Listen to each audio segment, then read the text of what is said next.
ವೈಜ್ಞಾನಿಕ ಮನೋಭಾವ ಮತ್ತು ವಿಜ್ಞಾನವನ್ನು ಜನರ ಬಳಿಗೆ ತಗೊಂಡು ಹೋಗಬೇಕು ಅಂತ ಹೊರಟು ಇಡೀ ಭಾರತದ ಎಲ್ಲ ವಿಜ್ಞಾನಿಗಳು ಅವಾಗ ಜಾಥಾ ಹೊರಟರು ಅವರು.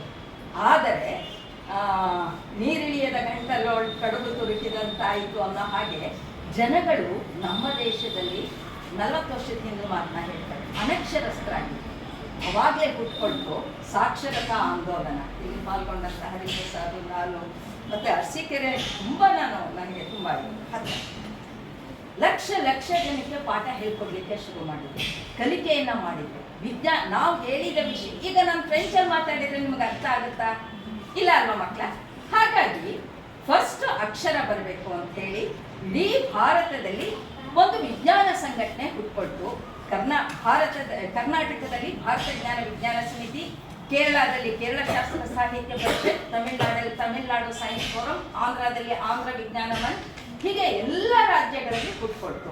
ಅವಾಗ ನಾವೆಲ್ಲರೂ ಕೂಡ ಪ್ರಾಥಮಿಕ ಶಿಕ್ಷಣ, ಪರಿಸರ, ಮಹಿಳೆ ಮತ್ತು ಮಕ್ಕಳಲ್ಲಿ ಜನರಲ್ಲಿ ವೈಜ್ಞಾನಿಕ ಮನೋಭಾವ ಮೂಡಿಸ್ಬೇಕು ಅಂತ ಹೇಳಿ ಮಕ್ಕಳಲ್ಲಿ ಸರ್ ಮಾತಾಡ್ತಾ ಅಂತ ಹೇಳಿದ್ರು, ನಿಮ್ಮನ್ನೇ ಆಯ್ಕೆ ಮಾಡ್ಕೊಳ್ತೀವಿ. ಯಾಕೆ ನಿಮ್ಮನ್ನ ಆಯ್ಕೆ ಮಾಡ್ಕೊಳ್ತೀವಿ ಅಂತ ಹೇಳಿದ್ರೆ, ಎಷ್ಟು ಜನ ಸ್ಲೇಟಲ್ಲಿ ಬರ್ತಿದ್ದೀರಾ ಕೈ ಎತ್ತಿ? ಓಕೆ ಸಾಕಷ್ಟು. ಎಲ್ಲರೂ ಹೊಸ ಸ್ಲೇಟಲ್ಲಿ ಬಂದಾಗ ಅಳಿಸೋದು ಬೇಗ ಅಳಿಸ್ಬೋದಾ? ಹಳೆ ಸ್ಲೇಟಲ್ಲಿ ಬಂದಾಗ ಬೇಗ ಅಳಿಸ್ಬೋದಾ? ನಾವೆಲ್ಲ ಮಕ್ಕಳ ಹಳೆ ಸ್ಲೇಟ್. ನಿಮಗೆ ಯಾವ್ದಾದ್ರು ವಿಷಯವನ್ನ ಹೇಳಿದಾಗ ನಿಮ್ಮಲ್ಲಿ ನಿಮ್ಮ ತಲೆಯಲ್ಲಿ ಕೂತ್ಕೊಳ್ಳುತ್ತೆ ಎನ್ನುವ ಒಂದು ಆಸೆಯನ್ನ ಇಟ್ಕೊಂಡು ಈ ರೀತಿಯ ಕಾರ್ಯಕ್ರಮವನ್ನ ನಾವು ಹಮ್ಮಿಕೊಳ್ತಾ ಇದ್ದೀವಿ. ವಿಜ್ಞಾನ ಈಗ ನಾವು BGVS ಪರಿಸರದ ಬಗ್ಗೆ ಕೆಲಸ ಮಾಡುತ್ತೇವೆ. ಇಲ್ಲಿ ನೋಡಿದ್ದೀರಾ, ಇದು 1 ಸೈಡ್ ಪೇಪರ್. ನಾನು ಡ್ಯೂಟಿನಲ್ಲಿರುವಾಗ ಇದನ್ನ ಎಕ್ಸಸೈಸ್ ಮಾಡಿ ನಮ್ಮ ಮಕ್ಕಳಿಗೆ ಹೋಮ್ವರ್ಕ್ ಮಾಡಲಿಕ್ಕೆ ಕೊಡ್ತಿದ್ದೆ. ಈಗ ನನ್ನ ಕೆಲಸಗಳಿಗೆಲ್ಲ 1 ಸೈಡ್ ಪೇಪರ್. ಈಗ ನನಗೆ ಬಂದ ಮೆಮೊ ಇರ್ಬೋದು ಅಥವಾ ನಾನೆಲ್ಲರೂ ಟ್ರೈನಿಂಗ್ ಅದನ್ನು 1 ಸೈಡ್ ಮಾತ್ರ ನಾನು ಬಳಸ್ತೀನಿ. ಇದು ನಾನು ಸಣ್ಣ ಒಂದು ಕಿರು ಕಾಣಿಕೆ ಪರಿಸರಕ್ಕೆ, ಅದನ್ನು ನೀವು ಮಾಡಿ. ಓಕೆ ಮಕ್ಕಳು, ಹಾಗಿದ್ಮೇಲೆ ವಿಷಯಕ್ಕೆ ಬರೋಣ. ವಿಜ್ಞಾನ ಅಂತಂದ್ರೆ ಏನು ವಿಜ್ಞಾನ ಅಂತ? ಸೈನ್ಸ್ ವಿಜ್ಞಾನ ಅಂದ್ರೇನು ತುಂಬಾ ಹೇಳ್ತಾರೆ. ವಾಟ್ ಈಸ್ ಸೈನ್ಸ್ ಅಂತ ಹೇಳಿದಾಗ ಇದೊಂದು ಅದ್ಭುತವಾದಂಥದ್ದು. ಈಗ ಅಂತೋಣಿ ಅವ್ರು ಹೇಳಿದಾಗ ನಿಮಗೆ ಅದ್ಭುತ ಅನ್ನಿಸ್ತಾ ಅದು ಮುಂದೆ ನಿಮ್ಮಲ್ಲಿ ಯಾರೋ ವಿಜ್ಞಾನಿಗಳಾಗ್ಬೋದು, ಯಾರೋ ಏನೇನೋ ಆಗ್ಬೋದು. ಹಾಗೆಯೇ ಇದು ಗಮನಿಸ್ತಾ ಹೋಗ್ಬೇಕು ನಾವು ವಿಜ್ಞಾನ ಅಂತ ಹೇಳಿದ್ರೆ. ಹಾಗೇನೆ ಹೋಲಿಸ್ಬೇಕು, ಗಮನಿಸ್ಬೇಕು. ಇದೊಂದು ಅದ್ಭುತವಾದದ್ದು. ಹೋಲಿಸ್ಬೇಕು, ಅಳತೆ ಮಾಡಬೇಕು.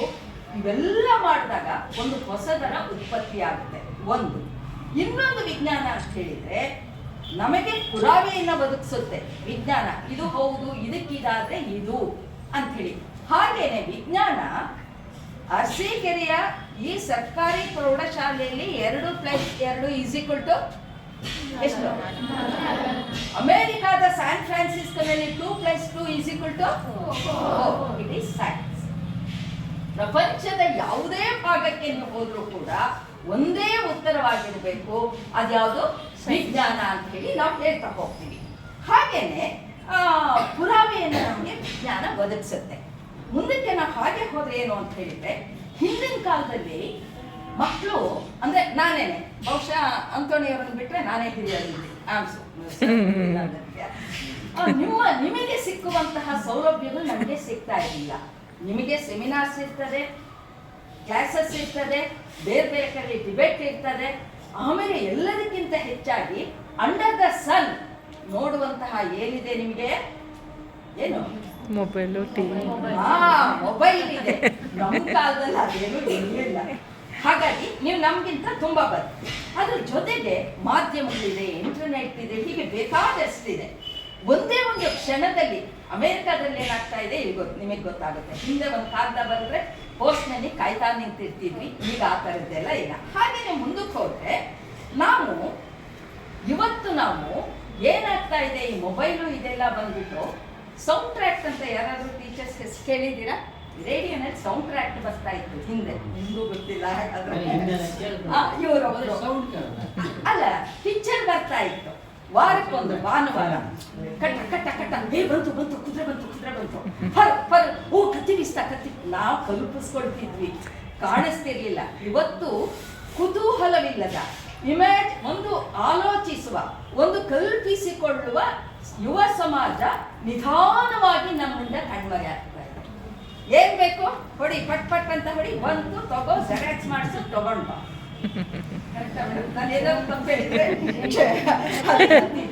ನಾವು ಏನಾದ್ರು ಬರಿಬೇಕು ಪ್ರಬಂಧ ಅಂದ್ರೆ ಲೈಬ್ರರಿಗೆ ಹೋಗ್ತಿದ್ವಿ, ಹುಡುಕ್ತಿದ್ವಿ, ಹೀಗ 10 ಸರ್ತಿ ಬರೀತಿದ್ವಿ. ಅಂದ್ರೆ ಒಂದು ಕಡೆ ನಿಮ್ಗೆ ತುಂಬಾ ಬುದ್ಧಿವಂತಿಕೆ ಇದೆ, ಇನ್ನೊಂದ್ ಕಡೆ ಏನನ್ನ ಕಳ್ಕೊಳ್ತಾ ಇದ್ದೀರಾ. ತುಂಬಾ ಕುತೂಹಲ. ರಸ್ತೆಯಲ್ಲಿ ತುಂಬಾ ನಾವೀಗ ರಸ್ತೆನಲ್ಲಿ ಬರ್ಬೇಕಾದ್ರೆ ತುಂಬಾ ಬದಲಾವಣೆಗಳು ಗಮನಿಸ್ತೀವಿ ಮಕ್ಕಳ. ಹಾಗಾಗಿ ನಾವೇನ್ ಮಾಡ್ಬೇಕು ಅಂತ ಹೇಳಿದ್ರೆ ಈ ಕುತೂಹಲವನ್ನ ಬೆಳೆಸ್ಕೋಬೇಕು. ಆದರೆ ದುರಾದೃಷ್ಟ ಅಂತ ಹೇಳಿದ್ರೆ ಈ ಕುತೂಹಲಕ್ಕೆ ಕ್ಲಾಸ್ ರೂಮ್ ಅಲ್ಲಿ ಯಾವುದೇ ಅಂಕಗಳಿಲ್ಲ, ಟೆಕ್ಸ್ಟ್ ಬುಕ್ ಅಲ್ಲಿ ಯಾವುದೇ ಅದ್ರ ಬಗ್ಗೆ ಪಾಠಗಳು ಇಲ್ಲ. ಹಾಗಾಗಿ ಕುತೂಹಲ ಹೋಗ್ತಾ ಇದೆ. ಹಾಗೇನೇನೆ ಮುಂದಕ್ಕೆ ನಾವು ಬಂದ್ರೆ ಸಿಲೆಬಸ್ನಲ್ಲಾಗಿ ಎಲ್ಲೂ ಇಲ್ಲ. ಕುತೂಹಲ ಮೂಡಿದ್ರೆ ಮಾತ್ರ ನಮಗೆ ಪ್ರಶ್ನಿಸುವ ಮನೋಭಾವ ಬರುತ್ತೆ. ಏನು ಪ್ರಶ್ನಿಸೋದು? ಯಾಕೆ, ಏನು, ಹೇಗೆ, ಎಲ್ಲಿ, ಯಾವಾಗ, ಎಷ್ಟು, ಇದು ಪ್ರಶ್ನೆ ಮಾಡಿದ್ರೆ ಮಕ್ಕಳ ನಿಮ್ಮ ಜೀವನ ಅದ್ಭುತವಾಗಿರುತ್ತೆ. ಹಾಗೆ ನಾವು ಮುಂದಕ್ಕೆ ಬಂದ್ರೆ ಒಂದೇ ಒಂದು ಸಣ್ಣ ಉದಾಹರಣೆಯನ್ನ ಹೇಳ್ತೀನಿ. ಇವತ್ತು ಶುಗರ್ ಜಾಸ್ತಿಯಾಗಿ ಎಲ್ಲರೂ ರಾಗಿ ತಿನ್ಬೇಕು. ರಾಗಿ ಬೆಳೆ ಕಡಿಮೆ ಆಗ್ತಾ ಇದೆ. ಯಾಕೆ? ರೈತರು ಬೆಳೀತಾ ಇಲ್ಲ. ಯಾಕೆ ಬೆಳೀತಾ ಇಲ್ಲ? ಮಳೆ ಬರ್ತಾ ಇಲ್ಲ. ಯಾಕೆ ಮಳೆ ಬರ್ತಾ ಇಲ್ಲ? ಕಾಡು ಕಡಿಮೆ ಆಗಿದೆ. ಹಾಗಾದ್ರೆ ಬೆಳೆಗೆ ಬೆಲೆ ಹೀಗೆ ನೀವು ಪ್ರಶ್ನೆ ಮಾಡ್ತಾ ಹೋಗಿ, ಕುತೂಹಲ ಮೂಡಿಸ್ಕೊಳ್ಳಿ ಒಂದು ವಿಷಯಕ್ಕೆ. ಸಬ್ಬಸ್ಗೆ ಸೊಪ್ಪು ಮಕ್ಕಳ ಎಲ್ಲರಿಗೂ ಅದೇನೋ ನನಗೆ ಯಾವಾಗ್ಲೂ ಬೈತಿರ್ತಾರೆ ಮನೆಯಲ್ಲಿ, ನಿನಗಿಷ್ಟ ಅಂದ್ರೆ ಎಲ್ಲರಿಗೂ ಇಷ್ಟನಾ ಅಂತ. ಸಬ್ಬಸ್ಗೆ ಸೊಪ್ಪಿನ ಬೊಂಡ, ಸಬ್ಬಸ್ಗೆ ಸೊಪ್ಪು. ಇವತ್ತು ಹಿಂದೆ 10 ರೂಪಾಯಿಗೆ 3 ಸಬ್ಬಸ್ಗೆ ಕಟ್ ಸಿಗ್ತಾ ಇದ್ದಿದ್ದು ಇವತ್ತು 20 ರೂಪಾಯಿಗೆ 1 ಕಟ್ಟಾಗಿದೆ. ಯಾಕೆ? ಪ್ರಶ್ನೆ ಮಾಡ್ಕೊಳ್ತಾ ಹೋಗಿ. ಇದು ಸಣ್ಣ ವಿಷಯ ನಾನು ನಿಮ್ಗೆ ಹೇಳ್ತಾ ಇರೋದು. ನಿಮ್ಮ ಅಮ್ಮಂಗೆ ಶಾಲೆ ಸಿಕ್ಕಿಲ್ಲ, ನನಗೆ ಸಿಕ್ಕಿದೆ. ಯಾಕೆ? ನನ್ನ ಅಜ್ಜಿಗೆ ಓದೋದಕ್ಕೆ ಬರೋದಿಲ್ಲ, ನನಗೆ ಓದೋದಕ್ಕೆ ಬರುತ್ತೆ. ಯಾಕೆ? ನಾನು ಸೈಕಲ್ ಹೊಡಿತೀನಿ, ನನ್ನ ಅಜ್ಜನ ಹತ್ರ ಸೈಕಲ್ಲೇ ಗೊತ್ತಿರಲಿಲ್ಲ ಅವ್ರಿಗೆ. ಯಾಕೆ, ಏನು, ಹೇಗೆ, ಎಲ್ಲಿ, ಯಾವಾಗ ಪ್ರಶ್ನೆಗಳನ್ನ ನೀವು ಹಾಕೊಳ್ತಾ ಹೋಗ್ಬೇಕು. ನಮ್ಮ ಭಾರತ ದೇಶದ ಮೊದಲ ಪ್ರಧಾನಿ ಯಾರು? ತುಂಬಾ ಪ್ರಸಿದ್ಧವಾದಂತ ಪುಸ್ತಕ ಬರೆದಿದ್ದಾರೆ. ಯಾವುದು? Discovery of India. ಅದರಲ್ಲಿ ಅವ್ರು ಹೇಳ್ತಾರೆ, ಪ್ರಶ್ನಿಸದೆ ಏನನ್ನು ಒಪ್ಪಿಕೊಳ್ಳಬೇಡ, ಪ್ರಶ್ನೆ ಮಾಡು. ಅದ್ರ ಜೊತೆಗೆ 2000 ವರ್ಷಗಳ ಹಿಂದೆ ಬುದ್ಧ ಕೂಡ ಹೇಳಿದ್ದಾರೆ, ನಿನ್ನ ಗುರುಗಳು ಹೇಳಿದ್ದಾರೆ ಎಂಬುದಕ್ಕೆ, ನಿನ್ನ ಹಿರಿಯರು ಹೇಳಿದ್ದಾರೆ ಎಂಬುದಕ್ಕೆ, ನೀನು ಅತಿಯಾಗಿ ಪ್ರೀತಿಸುವ ವ್ಯಕ್ತಿ ಹೇಳಿದ್ದಾರೆ ಎಂಬುದಕ್ಕೆ ಯಾವುದೇ ವಿಷಯವನ್ನು ನಂಬಬೇಡ, ಪ್ರಶ್ನಿಸಿ, ವಿಶ್ಲೇಷಿಸಿ. ಇದು ಸಮಾಜದ ಎಲ್ಲರ ಒಳಿತಿಗೆ ಕಾರಣವಾಗುತ್ತದೆ ಎಂದು ನಿನ್ನ ಮನಸ್ಸಿಗೆ ಅನಿಸಿದಾಗ ಮಾತ್ರ ನೀನು ಅದನ್ನು ಒಪ್ಪಿಕೋ ಅಂತ ಬುದ್ಧ ಹೇಳಿದ್ದಾರೆ. ಮತ್ತೆ ಹೆಚ್ಚು ನರಸಿಂಹಯ್ಯನವ್ರ ಹೆಸರು ಮಕ್ಕಳು ಕೇಳಲಿಕ್ಕಿಲ್ಲ, ಶಿಕ್ಷಕರಿಗೆಲ್ಲರಿಗೂ ಗೊತ್ತಿದೆ. ಹೆಚ್ಚು ನರಸಿಂಹಯ್ಯನವರು ಅವರ ಮಟ್ಟಕ್ಕಲ್ಲ, ಅವ್ರ ಹತ್ರ ಹೋಗುವಂತ ಅವಕಾಶಗಳು ನಮಗೆ ತುಂಬಾ ಸಿಕ್ತಿತ್ತು.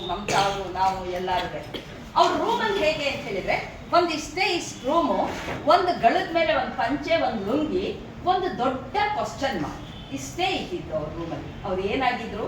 ಒಂದು ವಿಶ್ವವಿದ್ಯಾನಿಲಯದ ಉಪಕುಲಪತಿಗಳಾಗಿದ್ರು. ಪ್ರಶ್ನಿಸಬೇಕು ಅಂತ ಹೇಳಿ ಅವರು ಕೂಡ ಹೇಳ್ತಾ ಇದ್ರು. ಹಾಗೇನೆ ಇನ್ನು ವಿಜ್ಞಾನಕ್ಕೆ ಬಂದ್ರೆ, ವಿಜ್ಞಾನದಿಂದ ನಮ್ಗೆ ಏನಾದ್ರು ಪ್ರಯೋಜನ ಆಗಿದೆಯಾ ಮಕ್ಕಳ? ಆಗಿದೆ ಅನ್ನೋರು? ಆಗಿದೆಯಾ ಇಲ್ವಾ? 1 ಸೆಕೆಂಡ್ ನನಗೆ ಬರ್ತಿದ್ದಂಗೆ ಹೆದರಿಕೆ ಹುಟ್ಟಿಸ್ಬಿಟ್ರು ನಿಮ್ಮ ಮಿಸ್ಸು. ಅವ್ರು ಸಿಕ್ಕರು, ಮ್ಯಾಥಮೆಟಿಕ್ಸ್ ಟೀಚರು ಅಂತ ಹೇಳಿದ್ರು. ನಂಗೆ ಎದೆ ಡಬಡವ ಅನ್ನೋದು ಶುರುವಾಯಿತು. ನನ್ನ ಜೀವನದಲ್ಲಿ ಯಾವತ್ತು 30 ವರ್ಷದ ಸರ್ವಿಸಲ್ಲಿ ಮ್ಯಾಥ್ಸ್ ಕ್ಲಾಸ್ ತಗೊಳ್ಳಿಲ್ಲ. ನನಗೆ DCH ಮಾಡುವಾಗ ನಮ್ಮ ಮಾಸ್ಟರ್ ಹೇಳ್ಬಿಟ್ಟಿದ್ರು, ಸರ್ ಮುಂದೆ ಜೀವನದಲ್ಲಿ ನಿಂಗೆ ಲೆಕ್ಕ ಬರಲ್ಲ,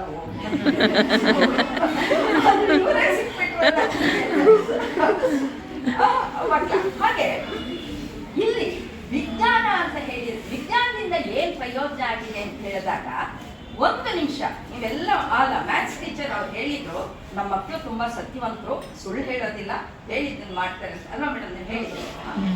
ಈಗ ನೀವು ಒಂದೇ ಒಂದು 10 ಸೆಕೆಂಡ್ ಕಣ್ಣು ಮುಚ್ಕೊಂಡು ಎಲ್ಲರೂ ವಿಜ್ಞಾನದಿಂದ ನಮಗೆ ಏನ್ ಪ್ರಯೋಜನ ಆಗಿದೆ ಅಂತ ಹೇಳ್ತಾ ಹೋಗಿ ಕಣ್ಣು ಮುಚ್ಕೋಬೇಕು.